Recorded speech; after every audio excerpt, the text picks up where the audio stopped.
How you doing? Good. Fantastic. Is everybody excited for the holiday season? Fuck, I'm not either. I'm happy it's almost over. Oh, you know what? And it's not that I don't like the holidays, that's not it. What I don't like about the holidays is that people become assholes, okay? They're just dicks. This is a holiday for loving and caring and charity work, right? And people are just dicks. Right, perfect example. I read a story online. There was two ladies at a store in Atlanta, Georgia. And at Black Friday, they're standing there and they decide that they're going to get in an argument with one another that leads to a fist fight. And in the middle of the fight, lady reaches into her purse and pulls out a fucking taser and tases a bitch. I'm like, what the fuck, over? What the hell is that? And then I'm sitting there and I think to myself, at what point do you just say to yourself, I can't control myself in public, so I'm just going to stay home with my 50,000 volts of holiday cheer and not be an asshole. But you know what? Talk about Christmas lights. You tag a bitch in the neck with a taser, whew, she's going to fucking light up. The kids will love it. The kids are going to fucking love it. And you would think, like, if you're getting ready for Black Friday shopping, you would want to be as light as possible so you can more easily fucking just jump over the trampled dead shoppers that are fucking in the front. But I guess, though, if you do have a taser, shopping's a breeze. Just walk about fucking tagging people on your way to that iPad. Ain't nobody got to get in your fucking way. And I'm just wondering, how did this lady's morning go? Like, okay, I got my purse, I got my kid, I got my phone, I got my wallet. Hey, hon, have you seen my taser? Like, if any part of your morning ritual includes, where's my fucking taser, you need to stay home and wait for Cyber Monday. That's what you need to do. Because you're not fucking stable. You're not, and you need help. And have you ever noticed on Christmas season, the holiday season, everything is ass backwards? Okay? Think about it. For 11 months, you don't want to talk to strangers. You don't even like half your fucking neighbors. But for 1 month of the year, you're willing to slap on the most ridiculous fucking lights on your house to have these weirdos come and fucking stare at you. Like, no. No, that's not cool. Your house is a human fucking Bud Light, is what it is. And if you're that guy with like 300,000 fucking lights in your house, suck a dick. Seriously. Your neighbors do not want to open their front shades and feel like they're in the front row of like a Pink Floyd concert with fucking lights and music and cars, and you're the reason the whole fucking street's jammed, right? And then there's people that go one step further and they decide, I'm not just going to stare at this house. Fuck that. I'm going to get out and go sing to this motherfucker. No one wants to hear you sing, okay? What makes you think? I don't even like the Boy Scouts coming to my front door, and they have fucking food, okay? What makes you think I want to hear you sing some shitty attitude holiday music? Oh, and as a side note, if you come to my door to sing, you better bring one of two things. $20 to help out with the fucking heating bill while I have the door hanging open? Or you better bring me a bottle of rum to drink to stay warm where I'm standing out there with you. And I hate Christmas music. Does anybody else hate it? I can't stand it. It's the same loop of shit over and over. And it doesn't matter who sings it. It could be Justin Timberlake or Bing Crosby. They're singing about walking in the same winter wonderland, dreaming about the same white Christmas. It doesn't matter. And I don't need to be reminded when I go shopping that it's Christmas. Believe me. I see your signs and your coupons.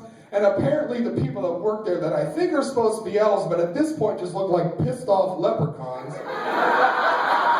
And I live in Nebraska. I drove through the fucking 9 feet of snow to get here. I know it's Christmas. It's ridiculous. And has anybody ever worked retail? I did. I have. It's horrible. Believe me. The last thing you want to hear working retail is Christmas music. By the second day of Christmas, you're ready ready to slap somebody right in the fucking face. It is horrible. So, the elf on the shelf, I'm pretty sure, is plotting to kill me. You ever looked at that creepy little motherfucker? Just staring at you with those bug eyes? And who would have thought of Santa Claus was a very sick person? Think about it. Old fat dude, scraggly beard. All he knows when you're sleeping, he knows when you're awake, if you've been naughty or nice. And then as a child, you're forced to go in public and sit on this pervert's lap and tell him everything you've done wrong, like some kind of fucking confession, right? And then to top it off, he's gonna break into your house while everyone's sleeping to come visit you? Yeah, no. And then this little elf bastard, right, he's just staring at you for like a month and he's reporting everything back to him, telling him what you're doing. If that's not some peeping Tom Chimo bullshit, I don't know what it is. You get the fuck out of here. That jolly bastard ain't fooling anybody. That's all I have to say about it. I lost my spot. Give me a second. It's a lot of shit on here. It's hard to remember all this shit. Oh, yeah. This is a subject that a lot of Samurai members like. Saying Merry Christmas. I know Dave just loves when I say Merry Christmas Day. Merry Christmas, Dave. Yeah, all right. See? He loves it. No. That's what I was waiting for. But no, and I understand people that may not celebrate Christmas, Hanukkah, whatever it is. But I just think everybody just needs to just take a step back and realize that that's just what some people have said. And I don't mean it to be mean. Okay, it's not like I'm walking around in public. I'm like, happy birthday to the one true Savior who's going to come back and save us from all of our sins except for you, you sinner. I don't say that. I just say it. Merry Christmas. If you don't like it, I apologize. Just calm down. One thing I do like about the holidays is the charity work, is how everybody likes to do some good stuff for the community, but there's a lot of people that don't, right? But around the holidays, you can tell people that you're raising money for pretty much anything, and because it's that time of year, they're going to believe you. I told one lady the other day I was raising money for chickenpox awareness. Totally fucking bought it. She was like, yeah, I heard that's really happening on that day. It's like, it's a fucking epidemic is what it is. Kids are itching like a motherfucker around here.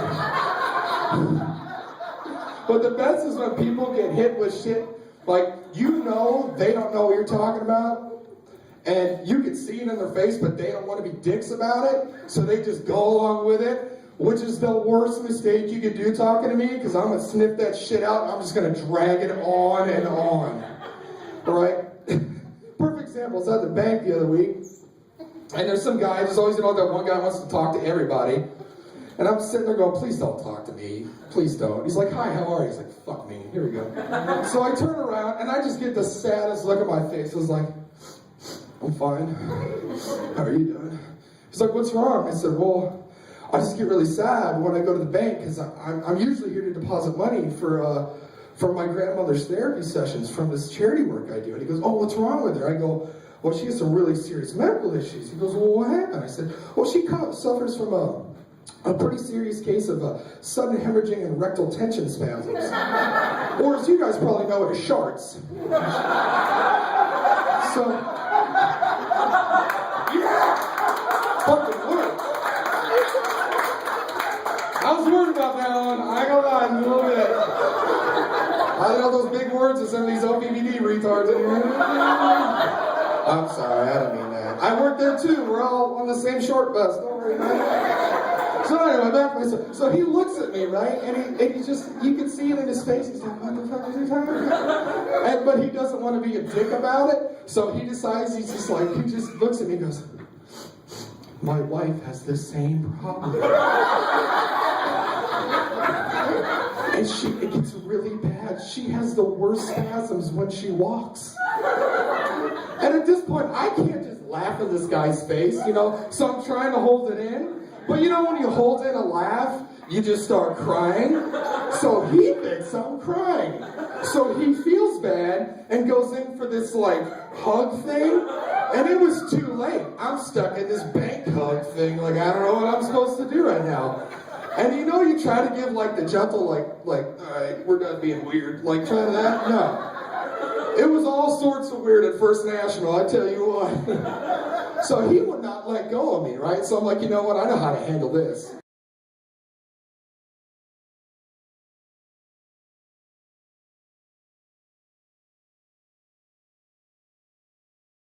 And I was like, you know what? I don't even care anymore. Grandma, she's so sick, but I just love her. And I don't care it's contagious. I know I already got it, but I just love her. And then I pulled him in. Fucking pulled him in. And I didn't let him go. So, brother, we're short together today. I'll tell you what, that's what we're doing. And you can feel he immediately, like a fish, like that. He just leaves the bank, never saw him again. Just left the bank. But it was great because I got to cut to the front of the line, which was awesome. But there's nothing not funny about a shark. I don't care. So, with that being said, many of you who've come to these shows or went to my very first show know of a particular story, the first one I ever did. Dave has alluded to it tonight. It's a very dear story to my heart because people do enjoy it and it's fucking hilarious. So I'm going to take you, and as my Christmas gift to you, because I'm too damn cheap to buy you assholes beer, I'm going to give you probably the best story you've ever heard. If you don't believe that, I'll fucking blow you. It was 2006. I was in the Marine Corps. I just got out of infantry training. Get to my unit. It's guys you're going to live with, train with. You're pretty much deploying with them. Everything you do is you're going to be with these guys. I wasn't even there maybe 24 hours. And there's a knock on the door, banging on the door, and I walk out. There's probably about 10 of us standing there. And it's 4 in the morning. I'm tired. I don't really know what's going on. And he's like, listen, this is what's going to happen. You're going to clean this catwalk. I'm going to give you 10 minutes. I'm going to come back in 2 minutes. I'm going to check on you. If this is not clean, I'm going to start. I'm going to throw one of you over. And every minute after, I'm throwing each one of you over this balcony. And if you don't believe me, I'm going to fucking blow you. I was like, no, what? Okay. So we start cleaning. About 2 minutes goes by. And this asshole comes back. He goes, stand up. So I stand up, and he's like, apparently you don't believe me. I'm going to throw one of you over. And if you don't believe me, I'll fucking blow you. I was like, okay, he said blow me. I know, I heard it that time. This motherfucker sucking dick. I heard it. I might be tired, but there's some dick sucking, and I heard it. So immediately we start scrubbing, and we're down on the floor, and I'm down there, and my buddy comes scooting up next to me, and he goes, hey. I go, what? Whispering. He goes, hey, did he say he's gonna blow us? I said, yeah, but I wouldn't call his bluff, man. He goes, dude, I'm fucking nervous. I said, for what? And he goes, dude, what if he wants me to return the favor? What? He said, I'm not really even into dudes, but if I was, I don't think he's my type, man. I said, motherfucker, why are you thinking about blowing dudes right now? You need to clean this shit. What you do in your time is one thing. I don't want to, I'm in clean zone right now. Get the fuck away from me. So he leaves, right? But when you have that in your head, you can't help but think like, what would you do, right? So I'm on the floor and I'm like, man, he is gonna be pissed. I haven't manscaped in like 2 months. Oh, shit. I wonder if he wants me to return the favor. Does he like it? His hair being brushed while he does it? What if I blow it in his... Oh, shit. So, he goes back, right? He says, stand up. So I stand up. And he goes, well, it looks pretty good. I go, well, okay. He's like, looks like I won't have to throw anybody over today. I said, well, that's good. He goes, and looks like I won't have to blow anyone today because my limit's 2 a day and I'm already 1 over. So the reason I tell that story is I highly suggest you use that the next time you're doing something, right? Like you're in a fight with your neighbor and this asshole won't pick up his leaves, right? And you're like, hey, listen, Jim, hey, I'm gonna go to work, I'm gonna come back in 8 hours. If these leaves aren't picked up, I'm gonna burn your fucking house down. And if you don't believe that, I'll fucking blow you. And just watch people's faces. When you tell them, you're gonna fellation. It's awesome. The next time you get in a heated argument, just tell them, I'm gonna suck your dick. I'm gonna suck your dick like I own it. And just watch people freak the fuck out. It works every time. Thanks, guys. Have a good night.